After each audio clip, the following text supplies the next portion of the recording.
Hello, everyone. My name is Matt Pollen. I'm one of the co-founders of Litta, and we are turning mobile gamers into citizen scientists. We're doing this because we know a lot of people want to reduce their personal impact on the environment. However, we also know that people are unlikely to embrace change if they think that change is difficult. So how do we make change as easy as possible? And the problem we're initially looking to tackle is litter. Litter has huge social implications, massive environmental consequences, and it comes with a huge economic cost, as you can see below there as well. So we've come up with a new way to tackle litter. Firstly, through gamification, secondly, through digital collectibles and a play-to-save game, and thirdly, through taking a data-led approach to tackling litter. And that's all encapsulated through our mobile game, Litter Hunters. So the gamification, that's about making it as fun and as easy as possible to engage in sustainable behavior. Players have what we call a litter bug, a little creature, very Tamagotchi-esque, that they have to feed and keep alive.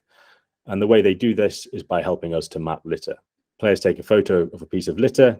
That's then verified by other players within the game. And then once it's verified, they get rewarded with in-game currency that can be used to collect different assets and advance their litter bug. And then they can also enter real-world competitions to win real-world prizes. We then use the data collected by our players to work with local and national governments on different planning issues, on route optimization for street cleaning teams, and then on hotspot mapping. So we overlay litter hotspots with existing waste management infrastructure to identify inefficiencies in the placement and typology of that infrastructure. Why are we doing this now? Well, gaming is the #1 leisure time activity for our target audience of Gen Z. They spend around a quarter of all of their leisure time playing games. So coming back to trying to make that change as easy as possible, we've come up with a solution that can be integrated into a lot of people's daily lives through mobile gaming. And the size of the market, well, around £20 billion is spent on litter abatement activities worldwide every year. This is just the direct cost of litter. The blockchain gaming industry is expected to reach about $40 billion by 2025. And the global community of gamers is probably one of the biggest out there. It's estimated about 2.7 billion people as part of that gaming community. And our business model is based around 3 different strands. It's firstly through the digital collectibles that the players own. Secondly, through brand partnerships. So imagine, if you will, a Strava, but for litter.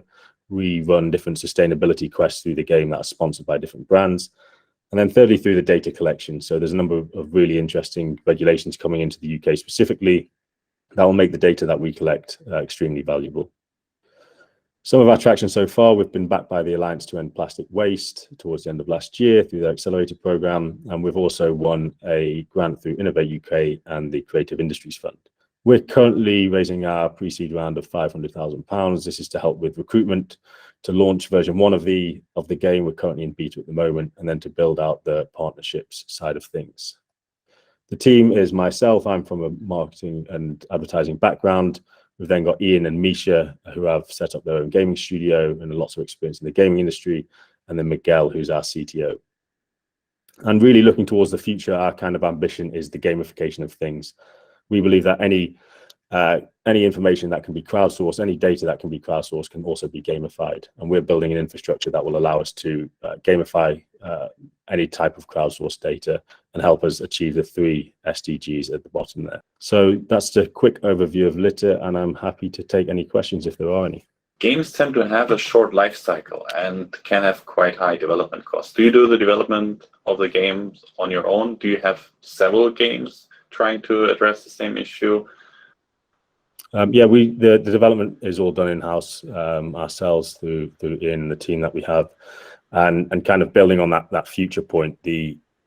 Rather than kind of building different games to tackle different issues, we're trying to, I suppose, build an infrastructure that will allow one game to tackle kind of any issue that relies on crowdsourced data, and rewarding, I suppose, our citizen scientists for helping us collect that data. And that can be on a whole range of different things, not just litter, but litter is, I suppose, the problem we've looking to address in the first instance. I have one question, Matt.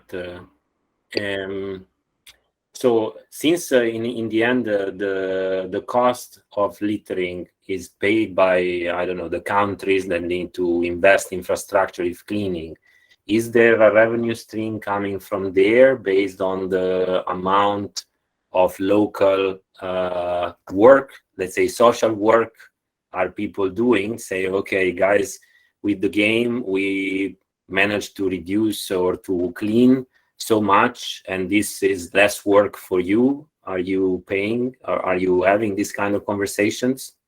Yeah, so that's kind of, looking at the efficiency improvements that we could help address in terms of, the route optimization for street cleaning teams is one. In the UK, that it's not a data-led approach to tackling street cleaning. It's a kind of random approach.